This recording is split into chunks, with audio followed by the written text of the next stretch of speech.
Hola, ¿cómo andan? Este es el tercer programa de Justicia en Primera del quinto año, ¿no? 2018, sí. Y empezamos en septiembre. Nosotros somos como Tinelli. Voy a saludar al doctor Enrique Russo. Hola, Quique. ¿Cómo Hola, estás? ¿Todo bien? Licenciada. ¿Todo bien? Bien, bien. ¿Cómo has pasado la Hoy semana? vino, tiene alusión al aniversario. No, de nada. 50 años Yo que no cumplimos soy, de campeones del mundo, ¿no? No soy de nadie. Me parece que vino. No puede decir usted, ¿no? No. Yo sí. Los famosos somos así. He celebrado, el 17 he celebrado. ¿Sí? Es más, recuerdo Sí. el momento en que salimos campeones, estaba en primer grado. Ajá. Y escuchamos el partido con la señorita Lilita Suárez. No me le mando un digas, saludo de mirá, acá, qué no bueno, me acuerdo. qué bueno. Escuchamos el partido. Qué bueno, en el qué grado, buen recuerdo, ¿no? En el grado con la radio ahí, escuchamos el partido estudiante. Bueno, como decías vos, tercer programa ya de Justicia en Primera Persona y con muchas repercusiones, porque tengo entendido que vos estuviste por ahí en un programa de televisión, hablando de esto. Y si el conductor de ese programa estuvo hablando muy bien de vos. Ah, no me digas. Es el doctor César Acuña, que tiene su programa Ojo Clínico, está los martes a partir de las 9:30 de la noche, de 9:30 a 10, en Somos La Plata. Ajá. Y sí, muy agradable el programa, me ha tratado muy bien, hicimos una muy buena entrevista que tratamos un tema que realmente él lo encontró justo, ¿no? O sea, trabajar en un medio de comunicación como abogado y periodista. Ajá. Y tener que, bueno, escribir sobre personas a las que uno conoce, que ha estado mucho tiempo, bueno, ¿y cómo se hace? Claro, ¿no? sí. Ahí, sí, porque no es una tarea fácil, ¿no? Nos toca a nosotros todo. por ahí también entrevistar a una persona con la que tenemos mucha confianza Claro. y sin embargo el momento de la entrevista es doctor y nada más, ¿no es cierto? Y un día haber esposado, ¿no? Y claro, y ahí se cruzan los sentimientos también. Se cruzan, explicaba, ahí bueno, sale a la luz el profesionalismo, Claro. ¿no? Ahí hay que ponerse serio, trabajar con mucho profesionalismo y no estar ni de un lado ni del otro. Yo he visto en algunos lugares colegas o pseudo colegas, ¿no? Que por ahí o festejan o celebran que pasó esto, que cayó preso acá. Yo digo que no hay nada que celebrar. Realmente da mucha tristeza que pase esto con personas que pertenecen al Poder Judicial. Sí, totalmente. Después se verá, el proceso recién comienza. Se verá las responsabilidades, pero realmente no es ni para ponerse contento seguro. ni... Quique, tenemos hoy 3 temas antes de pasar a la primera tanda del día. Bueno, pero discúlpame, ¿no? Sí, quería seguir. Pero, sí, decime. Habló muy bien de vos el doctor Acuña. ¿Me conoce, no? ¿Te conoce? ¿Sí? Sí. Muy bien, muchas gracias, doctor Acuña. Por radio. Bueno, muchísimas gracias. Lo cierto es que tenemos 3 temas. Hoy el caso del que estuvimos hablando la última semana, el carnicero Oyarzún, que mató al ladrón en Zárate. A partir de ese caso, que fue a través de un juicio por jurados, la gente empezó a preguntarse, ¿no? ¿Qué es un juicio por jurados? ¿Cómo se elige el jurado? ¿Qué requisitos tiene que tener? Bueno, todo eso lo vamos a saber dentro de un ratito con la primera invitada del día de hoy, que no vamos a decir quién es, en un ratito la vamos a presentar. Pero también vamos a estar repasando las novedades de la mega causa, ¿no? Que todos los días tenemos novedades. Y el tema central de hoy, el caso Barreda. El caso Barreda, ¿por qué tomó otra vez repercusión el caso de Barreda? Por la apertura de la casa, ¿no? Las imágenes que venimos desde hace 2 programas diciendo que la vamos a ver y no tenemos tiempo, hoy lo vamos a tratar. Porque esa imagen, esa casa que se abrió para todos después de 26 años. Claro, ¿no? sí. Y por lo que he visto de estas imágenes, hay muchas cosas que se conservan, que están en el mismo lugar de hace 26 años cuando ocurrió este tremendo hecho.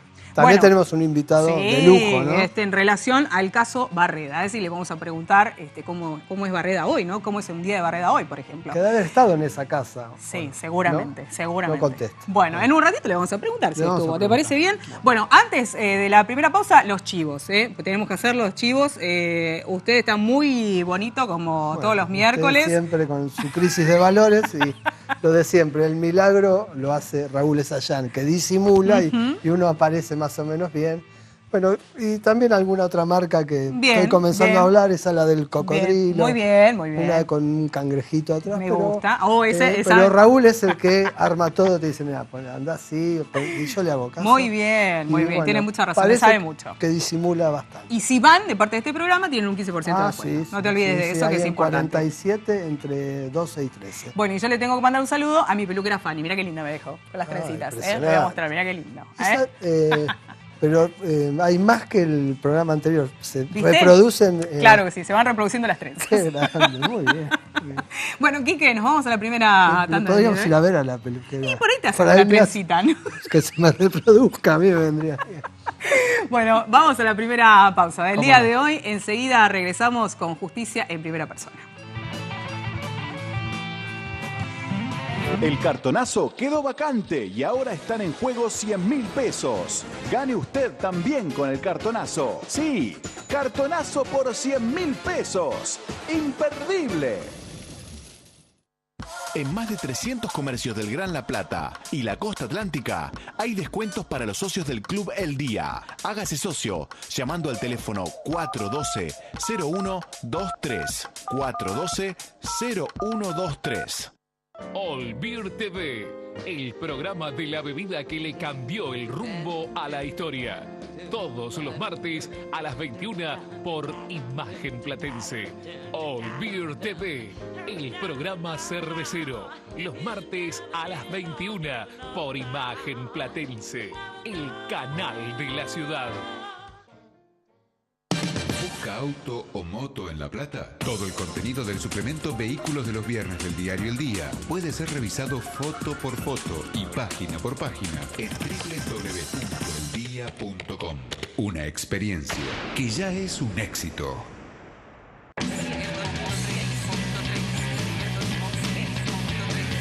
La Redonda. 100.3. Fútbol todos los días.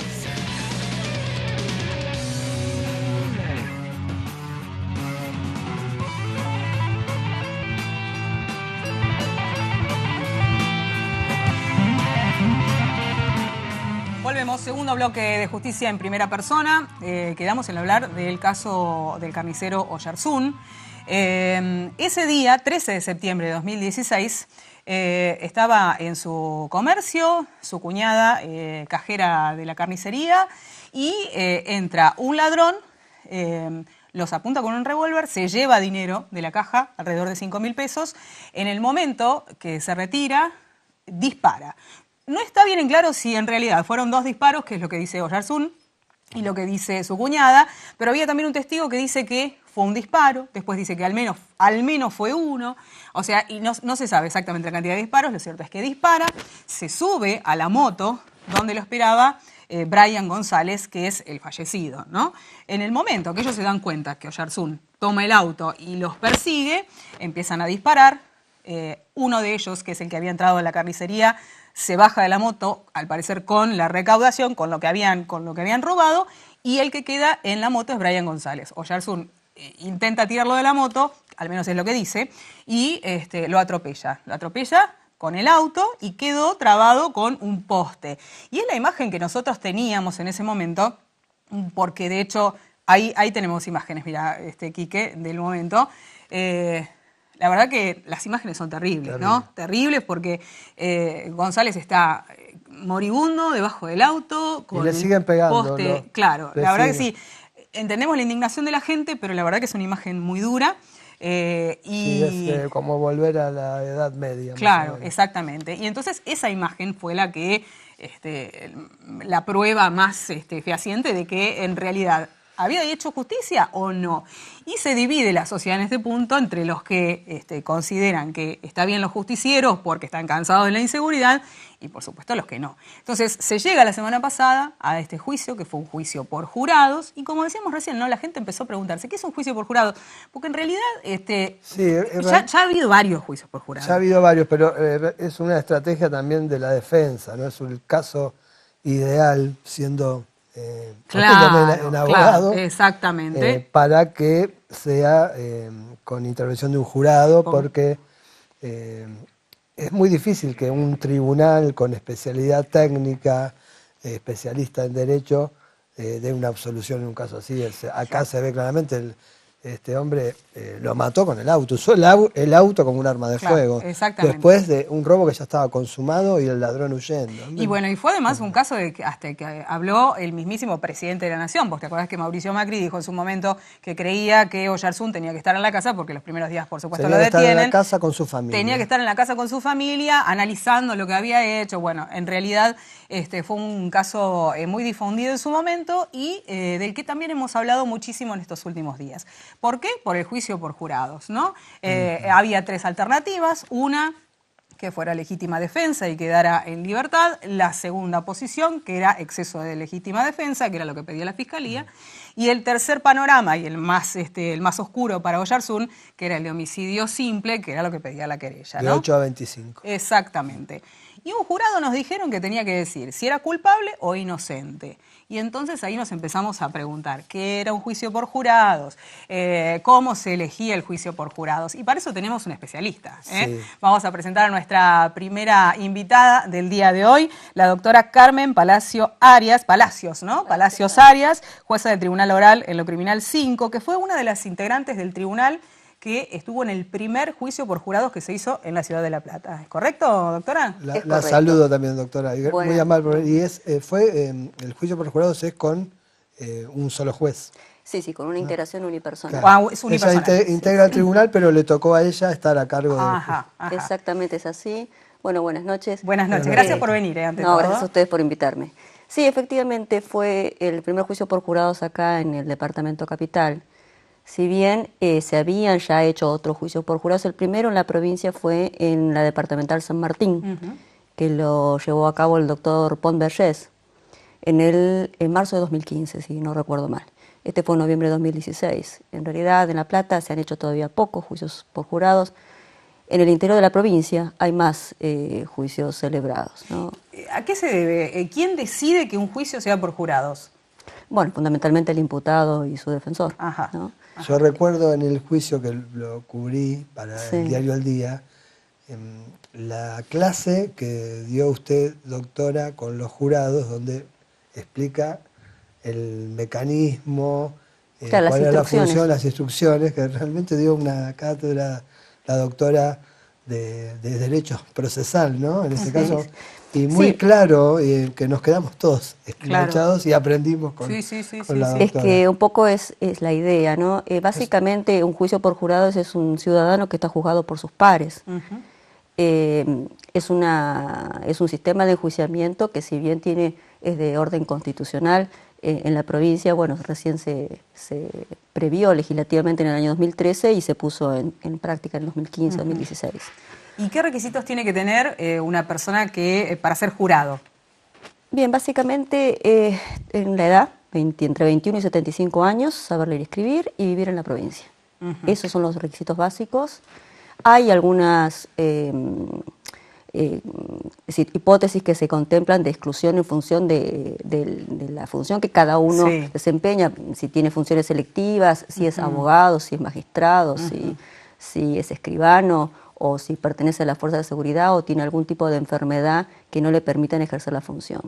Después, todos. ¿Y cómo se eligen? ¿A través del padrón? ¿Cómo es? A través del padrón electoral. ¿Fiscal de mesa, por ejemplo? No, hay un sistema informático implementado por la Corte.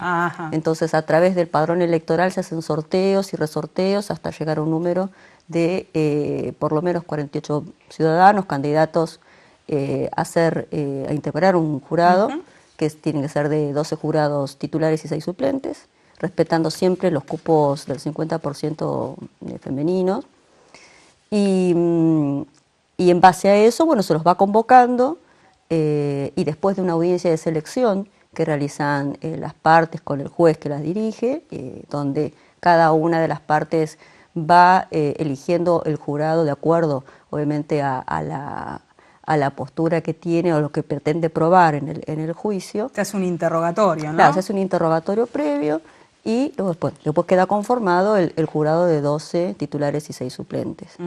Por ejemplo, tienen que permanecer los suplentes también durante todo el juicio hasta que los titulares se retiren a deliberar. El juicio comienza como un juicio ordinario, ¿no? Se escuchan a los testigos, se la prueba, preguntan las partes, claro, y el jurado escucha, nada más, no pregunta. No, absolutamente para nada. La función... toma nota, ¿no? Toma nota, sí. Bueno, eso va en criterios de cada juez. Yo permití que tomaran notas. Sí, fundamentalmente el juez dirige el debate, el jurado tiene que estar atento y escuchar, y las partes son las que se encargan de realizar los interrogatorios y de producir la prueba. Los interrogatorios son de acuerdo al caso, ¿no es cierto? De acuerdo al caso y de acuerdo, claro, a la teoría del caso que cada una de las partes pretende probar. Lo que es importante saber es que no se necesita saber de derecho. Los jurados deciden y valoran la prueba conforme la lógica que utilizan, el sentido común, y en base también a estas instrucciones que hacía referencia Quique.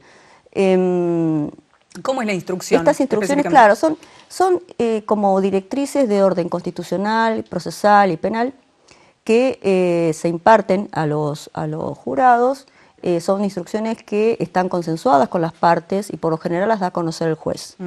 Entonces hay unas instrucciones que son iniciales y unas instrucciones finales que se dan antes de que el jurado se retire a deliberar. En mi caso se les proveyó a los jurados estas instrucciones para que las tengan a mano al momento de tener que votar y deliberar, ¿no? De tomar una decisión. Son instrucciones o directrices para que el jurado sepa sobre qué tiene que decidir y cómo hacerlo. En definitiva, tiene que ser con un lenguaje claro, llano. A veces hay reiteración de conceptos porque es importante que se echen a fuego, se fijen determinados conceptos o principios, como el principio de inocencia, el principio de la duda razonable. Tienen que ser realmente claros. Y por lo general se estima que, lo conveniente es que duren entre 20 y 40 minutos nomás eso, las instrucciones. En el caso específicamente del juicio Yersun, había 48 personas elegidas, ¿no? Preseleccionadas por el tribunal. Se presentaron 36. ¿Qué pasa con esos que no se presentan? ¿Tienen que, o sea, es una obligación para...? Sí, eso es importante señalarlo. Las personas que están convocadas tienen la obligación de comparecer como todo ciudadano, como cualquier testigo. También es importante saber que si la persona convocada, el candidato, la persona convocada, en definitiva, tiene un trabajo público o privado, eso se toma como si estuviera en comisión y con goce de haberes para el empleador. Si es una persona que trabaja en forma independiente o es desempleado, se le asigna una suma de 2 IUs por día, más dieta y más los viáticos si lo requieren para traslado. ¿Cuánto está el IUs ahora? ¿Qué desastre, 1.150 cada IUs, así que son más o menos 2.300 por día. Por día. Por día. Claro. Pero bueno, sí, existe una carga de que tienen que comparecer. Sí.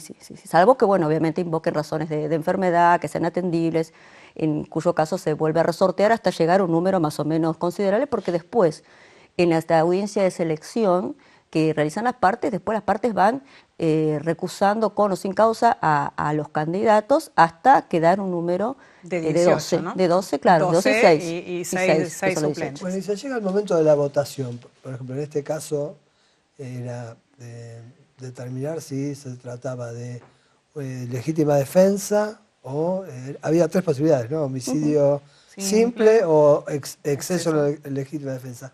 ¿Cómo es la votación ahí? ¿Cuántos votos se necesitan, por ejemplo, para una condena o una absolución por homicidio simple? Está bien. Siempre es conveniente darle al jurado distintas opciones para poder votar, porque de alguna manera facilita la puesta de acuerdo entre todos. Bueno, en cuanto al número de votos depende del delito de que se trate. Tenemos siempre, obviamente, los supuestos de juicio por jurado son en aquellos delitos cuya pena en abstracto máxima supera los 15 años, y solamente en esos delitos. Ahora, hay delitos obviamente que tienen prevista en el Código Penal una pena de prisión o reclusión perpetua y otros que tienen una pena temporal. Entonces, cuando se trata de delitos que están reprimidos con pena de reclusión o prisión perpetua, lo que se requiere es la unanimidad de votos, es decir, que los 12 jurados voten en un determinado sentido.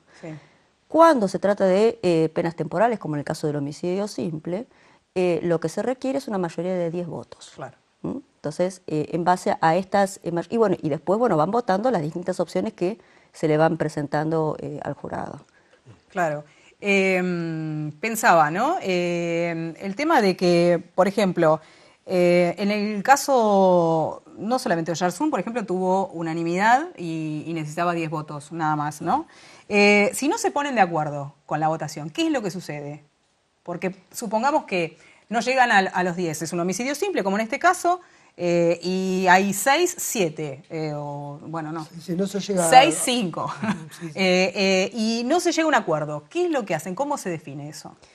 Bueno, lo que está previsto en la ley es que si llegan, cuando la votación supera los 8 votos, pero no llega a la unanimidad, en el caso, por ejemplo, que se requiera unanimidad, si se llega a los 9, 10, 11 votos, o en el caso de las penas temporales se llegan a los 9 votos, en ese caso se prevé lo que se llama, o se da una hipótesis de jurado estancado.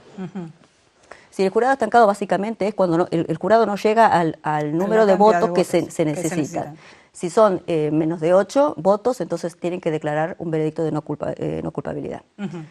En el caso del jurado estancado, el jurado tiene que votar hasta 3 veces para llegar a un acuerdo. En el caso de que no ocurra eso, se lo hace saber al juez técnico en corte abierta, y en ese caso, además de el juez técnico declarar el jurado estancado para el registro, se le pregunta a quien tiene que llevar adelante la acción, que es el fiscal, y si hay particular identificado, el particular identificado, que es el querellante particular. Si el fiscal desiste de la acción, el juez tiene que absolver. Ahora, si el fiscal insiste en llevar adelante la acción, el jurado vuelve a votar. Y si no llega a una decisión conforme lo que requiere la ley, lo que corresponde es disolver el jurado y se convoca a un nuevo juicio. Se hace otro juicio. Y no es, en ese caso, no se tarda más tiempo que en un juicio común. Porque me pongo en el lugar, ¿no? Pienso, digo, ¿es beneficioso? A mí me da un poco de temor, quizá esté equivocada, por supuesto, pero supongo eso, que me juzgaran personas como yo, si soy culpable o inocente, que no tengan conocimientos jurídicos. Porque digo, para eso pienso, existen los abogados, ¿no? ¿Cuál es el beneficio que juzguen personas comunes, digamos, y no personas que tengan conocimientos jurídicos? Lo pienso desde el lado de doña Rosa, ¿no? No, sí, es una inquietud que de repente tiene mucha gente, así. Por eso es que no todos los juicios llegan a un juicio por jurados, ¿no? Hay determinados casos, como el caso de se eligen, ¿no? del señor Oyarzún, claro, se eligen. El jurado o el ciudadano común juzga o valora la prueba por sentido común y de acuerdo a las instrucciones. Claro. Por lo que interpreta las instrucciones. También tiene que ver la empatía que logre, que tenga el imputado para con el jurado también. Entonces, por ahí el juez técnico tiene la posibilidad de, por el ejercicio, por los conocimientos y demás, de separar las cuestiones de empatía o demás, ¿no? De hacer una valoración más fría del asunto. Pero bueno, hay mucha gente que considera que prefiere ser juzgado por un par. De hecho, por el conocimiento que yo tengo y la experiencia personal que tuve en ese juicio que yo hice, la decisión del jurado es aceptada sin ningún tipo de cuestionamiento, cosa que a veces no pasa con los jueces técnicos, ¿no? Pero es aceptada sin ningún tipo de cuestionamiento. Le hago una última pregunta, que me parece en este caso el punto más controversial, ¿no? Si el jurado declara culpable al acusado, esa decisión puede ser apelada. Pero si lo declara inocente, queda automáticamente libre. Esa decisión no puede ser apelada. Entonces, no es injusto, digamos, que una decisión pueda ser apelada y la otra, ¿no? Se supone que, bueno, lo que corresponde es que las decisiones del jurado, el jurado es el soberano y es el que determina qué hechos se imputan y qué hechos no. Es esa la legitimidad que tiene el jurado. Por esta razón es que sus pronunciamientos, que son además dados sin ningún tipo de expresión de motivos por cual adopta una decisión u otra, no la tienen que expresar, a diferencia del juez técnico que tiene que fundar sus decisiones. El jurado no. es inmotivada, digamos. Bueno, sí, en definitiva hace que esa decisión que toma el jurado, después de una deliberación, después de tener en cuenta las pautas que le da el juez, tome una decisión, y esa decisión, si es un veredicto de no culpabilidad, es irrecurrible.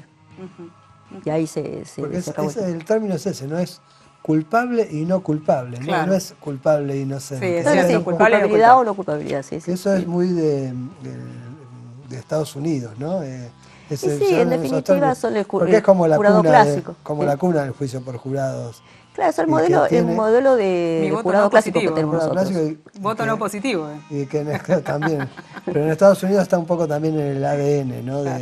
Porque lo vienen haciendo desde... Sí, aparte ellos lo tienen para todos los fueros también. Claro. Ellos lo tienen para todos los fueros y son años que tienen este tema muy aceitado, y además es como que vienen formados desde... tienen la cultura ya del juicio por jurado. La cultura desde los orígenes de Estados Unidos. Sí. Cuando había algún hecho en lugares muy lejanos, ya se preparaba un jurado y había como un juez itinerante, iba y ya tenía preparado el juicio, y esa era la función. Había jurado el pueblo. Claro, de hecho, ahí tienen previsto distintos candidatos a jurados para los distintos juicios que se hacen en el día. Claro. Acá la diferencia es que cuando uno tiene designado para hacer un juicio, tiene que preparar, hay una intensa actividad previa de preparación del juicio, que implica una actividad desde la gestión y desde lo procesal, porque desde la gestión se tiene que encargar del sorteo, resorteo, notificaciones, todo, hasta antes de 40 días de empezar el juicio, con lo cual es un trabajo extra, porque es decir, el juez técnico y el personal están en un contexto de un tribunal criminal, con todo lo que ello implica, hacer juicios colegiados ordinarios, juicios con interacción unipersonal ordinaria, audiencias, visitas carcelarias, y además juicio por jurados. Jurado y dar las instrucciones, claro. Y hacer y preparar todo esto, ¿no? Desde la gestión, que tal vez por ahí se podría llegar a esto soslayar con una secretaría común a todos los tribunales que se encargue de este trabajo de gestión. Igual se puede hablar de un buen comienzo, ¿no? Nos falta todavía mucho tiempo para... Tenemos que cortar, lamentablemente. Lamentablemente, está súper interesante la charla, la verdad es que aprendemos un montón. Muchísimas gracias, doctora, por haber venido. Lamentablemente tenemos poco tiempo, así que gracias. Gracias a ustedes. Por favor. Y nos vamos, si te parece, al informe rápidamente del caso de hoy, caso Vargas.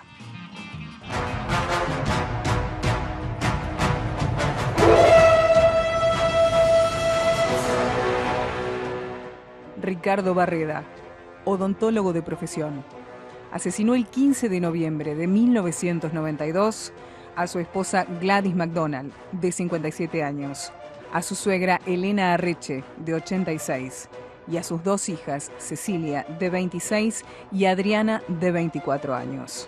Lo hizo a sangre fría, con una escopeta Víctor Sarrasqueta que su suegra le había traído de regalo de Europa. En principio, el crimen no tuvo una organización previamente establecida, sino que fue fruto de la pésima relación que Barreda llevaba con su familia desde hacía tiempo.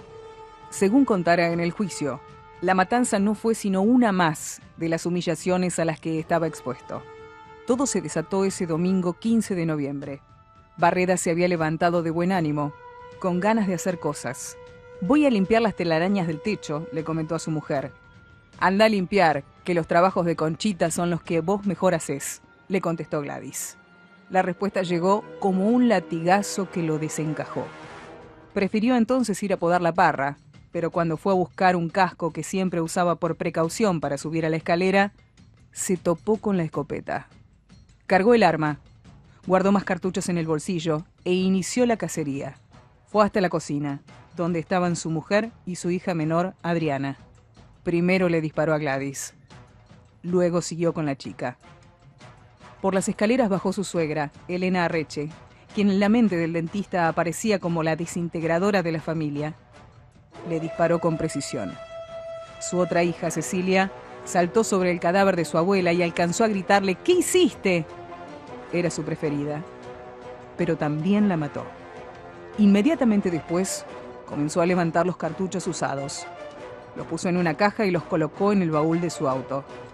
Barreda regresó al comedor, desacomodó algunos muebles, desparramó papeles y armó un escenario de robo. Al mediodía salió en su Ford Falcon. Tiró los cartuchos en una boca de tormenta y después fue hasta Punta Lara y tiró la escopeta en un canal. Entonces se fue tranquilo al zoológico. Tuvo tiempo de llegar al cementerio a visitar la tumba de sus padres y a las 16:30 entró a un hotel alojamiento con su amante Hilda. A la medianoche regresó a su casa y prendió las luces. Los 4 cuerpos seguían ahí. Entonces siguió su plan. Fue a buscar un servicio de ambulancias y cuando llegó la policía, contó la historia de robo y fingió sorpresa. Fue trasladado a la seccional 1. El comisario Ángel Petty sospechaba de su versión, así que probó una fórmula. Le dio un código penal abierto en la página donde el artículo 34 establece la inimputabilidad, donde se indica que no son castigados aquellos que no entienden, por locura u otra causa, lo que hacen. Barreda leyó el texto y se sintió más seguro. Tan solo un rato después llamó al policía y le contó la verdad. El 7 de agosto de 1995 reveló en el juicio cada detalle del cuádruple crimen. Nunca se quebró. No sé, siento como una especie de rebeldía. Digo, bueno, entonces el Conchita no va a limpiar nada a la entrada. El Conchita va a atar la parra. Después de largas jornadas de juicio, el acusado fue condenado a reclusión perpetua por triple homicidio calificado y homicidio simple. En 2008, Barreda salió de la cárcel bajo el beneficio de prisión domiciliaria para vivir con su novia Berta Pochi André en el barrio de Belgrano. En 2011, el odontólogo recibió la libertad condicional y continuó viviendo con Berta. Sin embargo, en diciembre de 2014, se dispuso que Barreda volviera a prisión porque consideraron peligrosa la convivencia entre el dentista y Berta. Berta murió pocos meses después. Hoy, Ricardo Barreda vive en un hotel de San Martín y solo sale para almorzar. Barreda, ¿qué va a hacer con la casa? Cuidado. Cuidado porque te va a empujar.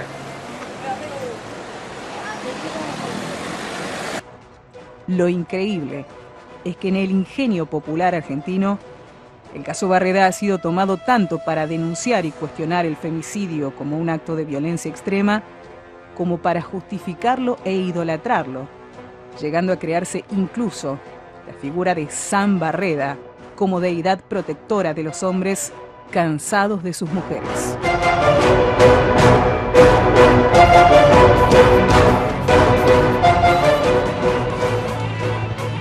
Realmente increíble, ¿eh? Impresionante, ¿no? El paso. Increíble que un asesino, porque asesinó 4 mujeres, tenga seguidores y hay gente que lo idolatra, ¿no? Como veíamos ahí, San Barreda, a pesar de que también tiene sus detractores, lo que es el acervo popular, ¿no?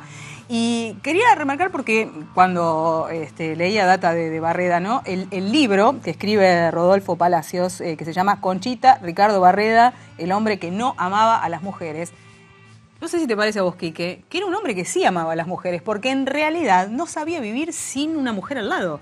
De hecho, cuando sucede el crimen, estaba con Hilda, después se habla de su amigo Vía Pirucha, la última mujer con la que vive es Berta, hasta que fallece. En realidad amaba a las mujeres, pero no amaba a sus mujeres. De hecho, recuerdo cuando ni bien ocurrió el hecho que hicimos una investigación con el Diario del Día y yo pude encontrar a amigas de las fallecidas, sí, de la suegra, de la madre y de las hijas, sí, y estuvimos reunidos en un departamento céntrico, hablaron por supuesto bueno, en off, como si, y me dieron detalles de lo que era la vida en esa coqueta casona de la calle 48. Era muy picaflor, ¿no? Él también, ¿no? Sí. Sí. Que hubo algunas de las amigas que contaban que les daba picaflor, qué término tan moderno que utilicen, que no les gustaba ir a la casa porque se sentían incómodas. Sí, claro. Porque hasta decían que era un poco mano larga. Y esa mirada penetrante, Dios mío. Y además, un dato que la verdad eriza la piel, que es el último que vamos a dar y vamos a ir a la tanda, que es que él en cierta forma había pergeñado el crimen, porque un año antes presencia un curso en el Colegio de Abogados sobre criminología, una charla sobre homicidios, no para cometer un homicidio, pero sí para saber qué es lo que sucede cuando cometes un homicidio. O sea que en cierta forma, o sea, los años, la escopeta, había ido a probar la escopeta también había probado la escopeta. Bueno, vamos a hablar de todo esto, pero más que nada vamos a traerlo al día de hoy, ¿no? Barreda, hoy, en el próximo bloque, tenemos en el piso al abogado de Ricardo Barreda. Y nos metemos en la casa, ¿no? Claro que sí, hacemos todo esto y mucho más en el próximo bloque. Ya volvemos. El cartonazo quedó vacante y ahora están en juego 100.000 pesos. Gane usted también con el cartonazo. Sí, cartonazo por 100.000 pesos. ¡Imperdible! En más de 300 comercios del Gran La Plata y la costa atlántica hay descuentos para los socios del Club El Día. Hágase socio llamando al teléfono 412-0123. 412-0123. All Beer TV, el programa de la bebida que le cambió el rumbo a la historia. Todos los martes a las 21 por Imagen Platense. All Beer TV, el programa cervecero. Los martes a las 21 por Imagen Platense, el canal de la ciudad. ¿Busca auto o moto en La Plata? Todo el contenido del suplemento Vehículos de los Viernes del diario El Día puede ser revisado foto por foto y página por página en www.eldia.com. Una experiencia que ya es un éxito.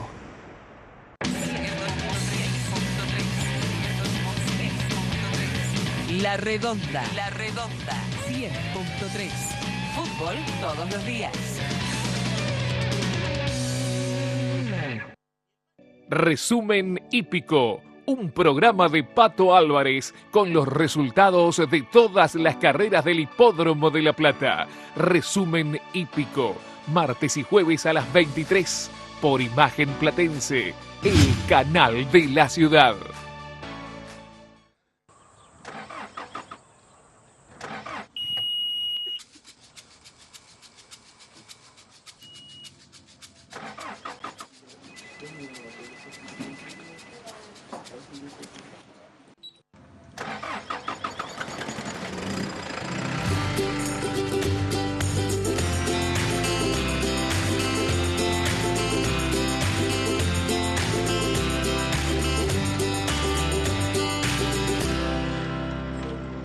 En más de 300 comercios del Gran La Plata y la costa atlántica hay descuentos para los socios del Club El Día. Hágase socio llamando al teléfono 412-0123. 412-0123.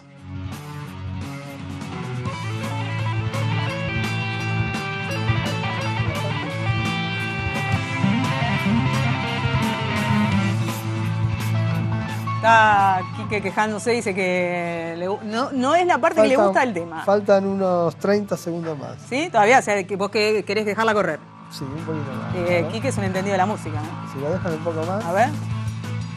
Si llegara a ser Johnny Ahí está, Allen, muy bien. que me suban la música un poquito más. Bueno, realmente estábamos hablando del informe de Barreda, ¿no? Qué caso, ¿no? Antes de continuar con el tema, vamos a decir que estamos viendo, nos están viendo en realidad por el canal 21 de Cablevisión y el 530 a través de Flow. Y por supuesto después pueden ver nuestros videos, las entrevistas que hacemos en la página del Diario El Día, allí en la pestaña Justicia en Primera, y a través de YouTube también, en el canal de Imagen Platense, que es Productora Platense. Así nos encuentran en YouTube. ¿Se puede ver en directo eso también? Creería que sí, pero la verdad es que técnicamente no sé, lo mío no es la técnica. Es nuestro deseo que se vea en directo. Debería ser. Bueno, ¿por qué sale el tema a la luz de Barreda? Porque salen esas famosas fotos, bueno, que fueron la tapa del Diario del Día hace 2 semanas más o menos, si no lo recuerdo. Y se abrió la casa por una producción de televisión que se hace para Telefe, que estuvo de hecho haciéndola nuestro amigo Mauro Zeta. Nuestro amigo, le mandamos un saludo. Gran pincha. Sí, además una gran persona, un gran periodista. Y estuvo en la casa. Ahí estamos viendo imágenes de la casa, Quique. Gracias a estas estas imágenes que tenemos de la casa, y ahora vamos a pedirlas en un ratito que la pasemos de vuelta. Están todavía las cosas en la heladera. Que las pasemos de vuelta, pero empezamos a hablar del caso otra vez, ¿no?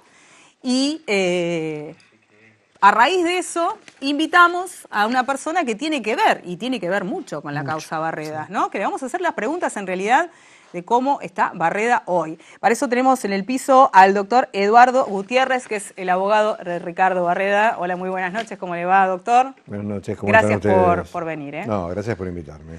Y aparte, el doctor es el abogado que, bueno, logró la libertad del doctor Barreda. Él toma el caso junto a... Eso iba a preguntarle, justo, ¿cuándo había agarrado? Octavio, también Pipa Echegoyen Lynch. Y toman el caso después del juicio oral y intervienen en los recursos en instancias superiores. Y logran, bueno, con mucho trabajo de por medio, la libertad del odontólogo que, bueno, fue primero a vivir a la casa de esta maestra en el barrio de Belgrano, ¿no? De Berta. Así es. ¿Y usted cree que Barreda está arrepentido realmente de lo que hizo, doctor? No solamente lo creo yo, lo ha manifestado él en más de una oportunidad, en declaraciones que ha tenido con la prensa, y esto ya desde hace mucho tiempo. Siempre queda la imagen y los dichos vertidos por él durante el debate oral. Pero bueno, si pudiéramos recopilar todas las declaraciones, ya desde un tiempo anterior a que asumiéramos la defensa, ya había manifestado arrepentimiento. Yo siempre recuerdo una frase de él, no recuerdo ante qué periodista, cuando le preguntaba si realmente estaba arrepentido, ¿no? Él manifestó que sí, que ya se había pronunciado al respecto y que obviamente había quitado la vida de lo que él más quería. Y un poco también viene a colación esto de lo que decían que Barreda no amaba a las mujeres. No, es muy poco cierto. No, nosotros dijimos lo contrario, ¿no? Que había un libro que decía que el hombre que no amaba a las mujeres, un periodista que dice que se aventuró con un libro, sí, creo que Palacio, sí. Sí, sin previa autorización de Ricardo Barreda. Creo que generó una serie de conflictos. Creo que es un título de moda. Por esa época estaba muy de moda la trilogía Millennium de Stieg Larsson y que tenía títulos de esa. Y había uno de los capítulos que era el hombre que no amaba a las mujeres. Sí, exacto, sí. Ha sido el viejo, Scrooge, pero ha sido prestado lo ajeno. Ha sido un título, haciéndolo la trilogía Millennium, que vendió millones y millones y millones de ejemplares, bueno, ha aprovechado ese coletazo, ¿no? Bueno, volviendo a ello, él manifestó que había quitado la vida de lo que más quería en la vida, ¿no? Por eso el hecho de la premeditación es discutible hoy, a muchos años vista del lamentable hecho. Y esto desde el trato que he tenido con él, no me cabe duda, una persona puede manifestarse en un sentido u otro, de acuerdo a la conveniencia, al debate oral, a las circunstancias del momento. Cuando pasan muchos años, y uno tiene relación durante muchos años, esa persona, uno aprende a descubrir si lo que manifiesta es cierto o no, no es impostado. Tengamos en cuenta que... Sí, yo creo, doctor, que seguí el caso desde el comienzo y vi las diferentes defensas que tuvo, que también el relato de Barreda se ha acomodado a los tiempos del proceso. A mí me queda esto, cuando él queda detenido, la primera defensa, que fue de Scarpino y Arturo Campo, ahí han querido ensayar una estrategia como de una emoción violenta, y a él lo hacen declarar horas y horas, cuenta toda su vida, y en ese momento que toma la escopeta entra en una nebulosa, que ve rojo, bueno, y no se acuerda más nada. Que veía bulto. Cuando cambia la defensa y empieza el juicio oral, que ahí ya con el doctor Irizarry, el doctor Díaz, ensayan, bueno, la estrategia era declararlo inimputable, entonces ahí tenían que demostrar que él padecía un delirio reivindicatorio, y por eso ahí dice, en circunstancias similares lo volvería a hacer, eran ellas o yo, para demostrar una locura. Ahora, después cuando termina el juicio y ya toman ustedes la defensa y ahí ustedes empiezan a interponer recursos para obtener una libertad anticipada o que se revea la sentencia, después para pedir una condicional o una salida transitoria, ya el discurso cambia, y porque claro, ¿quién va a liberar a alguien que dice circunstancias similares? Lo volvería a hacer. Es un razonamiento que se hace después de un análisis de toda la causa, ¿no? Y parece como que también él su discurso lo fue acomodando a las instancias, ¿no? Claro. Sí, en parte sí y en otras partes no. Recordemos un poco que justamente fue la creación del Tribunal de Casación Penal, había recursos pendientes contra la sentencia del tribunal.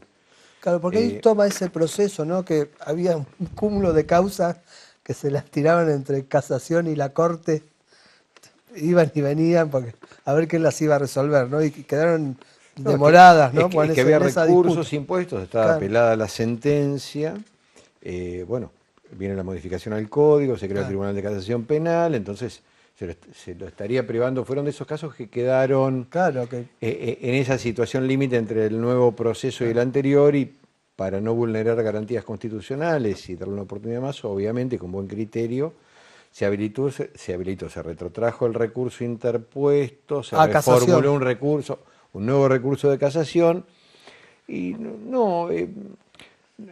en realidad fue, como todo recurso, una cuestión mucho más técnica, no había una valorización de hechos, pero se siguió el hilo conductor que se mantuvo fundamentalmente durante el debate.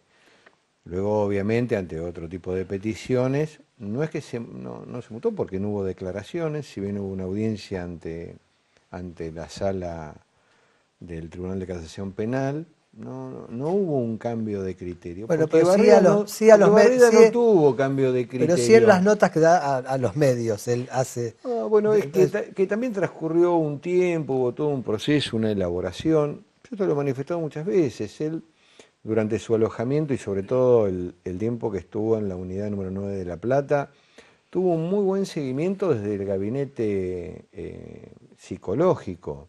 El gabinete de tratamiento y comportamiento. Sí, recuerdo, siempre tengo muy presente a la licenciada Pierpauri, que fue una de las pocas que mantuvo y continuó durante bastante tiempo una asistencia para con él. Bueno, él fue elaborando un montón de cuestiones. Esto no es que ha mutado tanto su discurso, ha elaborado cuestiones de su momento. Y volviendo al tema de lo volvería a hacer, yo creo que tuvo una brillante, todos los que han intervenido, excelentes abogados defensores, y obviamente resalto también la labor de Carlos Irizarry y de Chopo Díaz, ¿no? Excelente, no hubo nada que cuestionar. Estuvieron muy cerca de lograr un fallo absolutorio por inimputabilidad. Tuvo un voto a favor de la doctora Rosenstock, justamente la única mujer del tribunal que votó a favor de la inimputabilidad, mientras que Hortel y Soria votaron por la condena. Así es, sí, se dirimía, era una cuestión técnica, hubo un gran debate de acuerdo a los peritos, a los especialistas, en esto de tratar de determinar si era imputable o inimputable, ¿no? Las ciencias auxiliares han jugado un rol fundamental. Sí, fue el eje del debate eso. ¿Cómo es un día de Barreda hoy, doctor? ¿Cómo vive Barreda? ¿De qué vive? Bueno, Barreda vive, él cobra un haber jubilatorio de la caja de odontólogos, que es donde aportó. Bueno, transita una vida, una persona con muchos años de edad, una vida muy tranquila, vive en el partido de San Martín, una vida muy austera, de un perfil muy bajo, muy lejos del perfil que tuvo antes de ingresar y de todos estos lamentables hechos. ¿Y cómo una persona... yo sé que, bueno, esto por ahí se lo tendría que preguntar a un perito en realidad, pero ¿cómo una persona tan calma, de un hablar tan lento, puede cometer semejante atrocidad? ¿Lo sintió como una liberación, Barreda, el deshacerse de sus mujeres? En su momento, por habría una situación... que nuevamente preguntárselo a él, pero bueno, esto yo puedo tratar de recordar la respuesta que dio ante ante esta pregunta en otras oportunidades. No, él no sintió ningún alivio, pero es muy real que analizando el contexto general, y esto en nada justifica lo sucedido, ¿no? Nada puede justificar quitar la vida a otra persona o dañar a otra persona. Y menos a sus hijos, ¿no? Pero... A nadie, bueno, menos a la descendencia o a su esposa o a nadie. Pero para tratar de comprender el porqué, yo siempre digo que hay que meterse mucho en qué tipo de patología familiar existía, ¿no? Esto no es por justificar la atrocidad que cometió, pero bueno, debemos analizar el contexto. Desde mi ignorancia científica, pero después de tantos años de estar a través de la causa y haber tenido contacto con él y refrescar un montón de situaciones y hechos sobre lo sucedido, evidentemente había una patología familiar, era una familia totalmente enferma, y esto culminó en la detonación y, como bien vos decías, una persona que jamás había tenido no solamente un inconveniente de índole penal, jamás había tenido un altercado, una pelea, una discusión, extremadamente respetuoso, cauto. Es más, no la tuvo ni antes del hecho, ni después del hecho, y con muchos años de vida carcelaria, que todos conocemos lo que son lamentablemente nuestras cárceles. No lo tuvo ni aún ante tantas situaciones de hostigamiento de la gente, del periodismo, por querer tomar una nota. Ahí veíamos en el informe que tienen ustedes también que se puede percibir solamente cuando uno está ahí, porque la cámara refleja de frente y todo lo que pasa atrás, para quien no está acostumbrado a esto, es muy avasallante. Y jamás tuvo un solo inconveniente. Respondiendo a esa pregunta, bueno, habrá sido ese cúmulo, una detonación, eso no tengo una explicación científica a ese desborde y de esa magnitud, ¿no es cierto? Exactamente. ¿Qué va a pasar con la casa? Porque está en un doble proceso judicial la casa, ¿no? Por el tema de la expropiación y además la sucesión. Sí, es una sucesión iniciada hace muchos años. He escuchado tantas versiones al respecto. La única realidad es que en el marco del sucesorio, Barreda es titular del 50% de esa sociedad conyugal. Bien. El resto, bueno, he escuchado también que se ha indagado mucho en quién falleció primero, en el cuestionamiento. Si bien yo no estoy presentado en el sucesorio, porque Barreda no está presentado en ese expediente judicial. Sí, porque se decía que en el juicio había hecho un relato también para acomodar.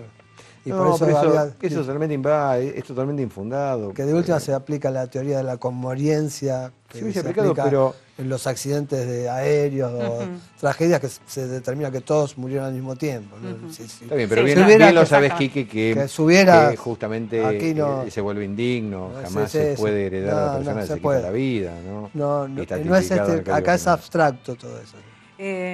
Perdón, doctor. Respecto que eso se ventiló, es bueno aclararlo. Él es dueño del 50% del haber de la sociedad conyugal.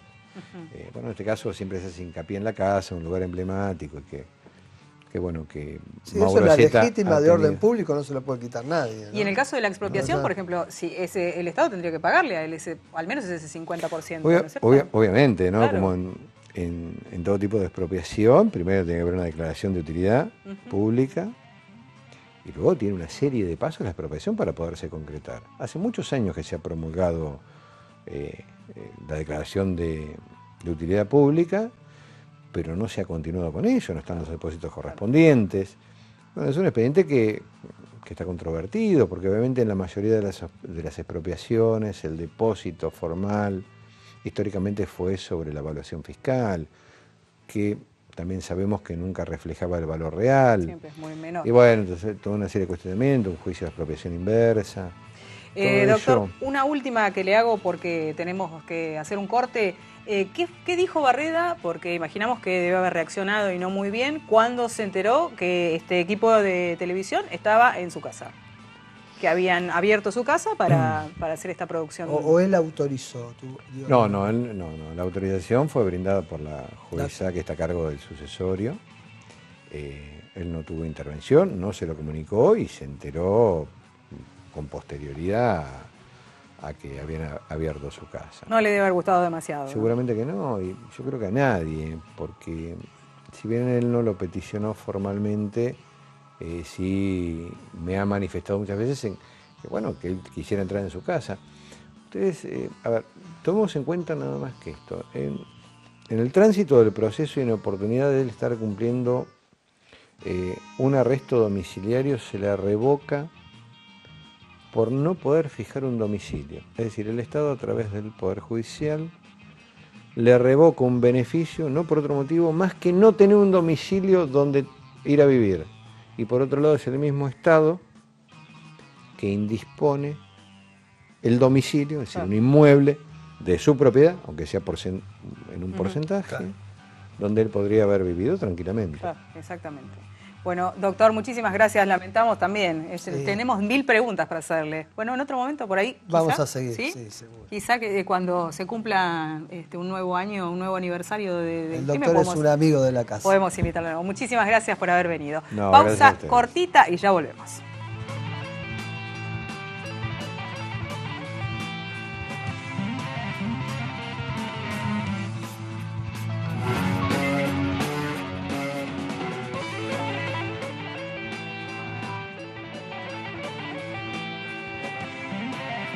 Cartonazo quedó vacante y ahora están en juego 100.000 pesos. Gane usted también con el cartonazo. Sí, cartonazo por 100.000 pesos.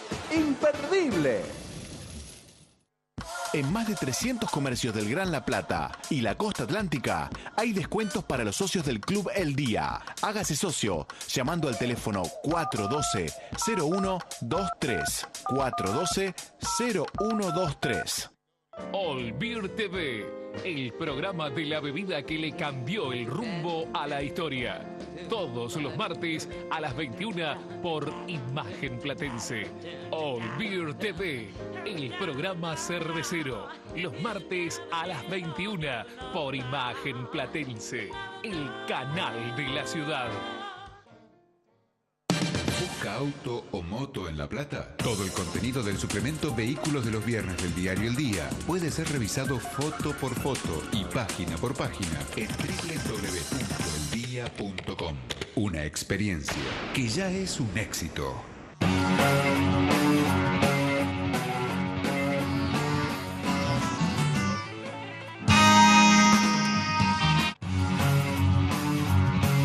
Último bloque, Quique. Ay, Dios, se nos pasa tan rápido. Vamos a tener que pedir más tiempo. Nos vamos con brindis, ¿no? Nos vamos a ir con un brindis. Tenemos aquí el señor Damián Martínez, nuestro bartender. Hola, Damián, ¿cómo estás? Gracias por la invitación. ¿Qué trago vamos a tomar hoy?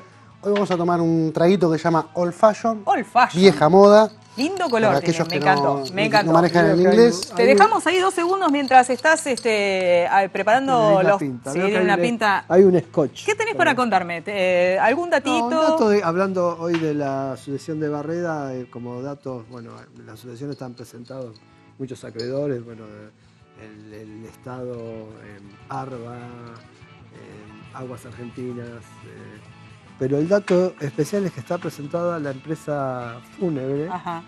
Que se hizo cargo de los sepelios de las 4 víctimas, que no ha cobrado. No ha cobrado. No ha cobrado. Ah, eso está presentado la empresa fúnebre, es decir que, bueno, cuando termine la sucesión y se disponga del inmueble, van a ir por su parte. Mirá vos, van a ir por su parte. Gracias, Quique, por el dato. Muy buena data te decían. Bueno, vamos a acercarnos acá al nuestro bartender, así se dice. Yo te digo barman, ¿es lo mismo bartender que barman? Sí, es lo Más mismo. O menos. Bartender es una palabra que no encasilla ningún género. Ah, ok. Así que la estamos utilizando mucho. Es como un chiques. Y ese es un... Ahí está. Bueno, le comento rapidito qué consiste vieja moda. Bueno, es la combinación de un bitter angostura. El bitter angostura es un concentrado de hierbas, es la botella pequeña. Ajá. Es muy fuerte, es para saborizar cócteles. Y whisky americano, bourbon. Como que un Jack Daniels. Y azúcar. Jack Daniels puede ser, en este caso... ¿Ya está? ¿Podemos tomarlo? No, todavía falta. Sí, ya está. Se los voy a decorar rápidamente. Miren. ¿Y ese qué es? ¿Ese bourbon? ¿Cuál es? Ah, siempre nos ponen las nueces que tanto me gustan. Qué rico. Y hay unas cerecitas, mirá qué bueno. Mirá qué presentación, Quique. Impresionante. Y pueden ir a Pipistrello. Bueno, ahí lo encuentran, a nuestro bartender. Eso es lo mejor del programa, ¿no? 4656, Pipistrello, comida de bodegón, tragos ¿Ya estamos? Sí. A ver, Quique. Vamos a hacer uno más para... Sí, cómo no, para convidar acá. Vamos a decir, después decimos. Uy, qué rico. Salud. A ver esto. Hola. Ay, perdón. Chin, chin. Vos estabas con... Estaba con mucha sed, licenciada. Ay, qué fuerte que es, pero está buenísimo. Qué bueno, riquísimo. Pueden ir a tomar todos estos tragos a Pipistrello. ¿Que dónde está Pipistrello? 46, 5 y 6. Bien, muchísimas gracias, Damián. Gracias a ustedes. Gracias por estar como todos los miércoles. Nosotros nos despedimos. Gracias, Quique, por todo. Y hasta el próximo miércoles, que seguramente vamos a tener temas muy picantes. Nos quedó mucho en parrilla. Sí. Digamos. Nos vamos, Quique. Bárbaro, gracias. nos vamos. Chau. Hasta la semana que próxima. viene.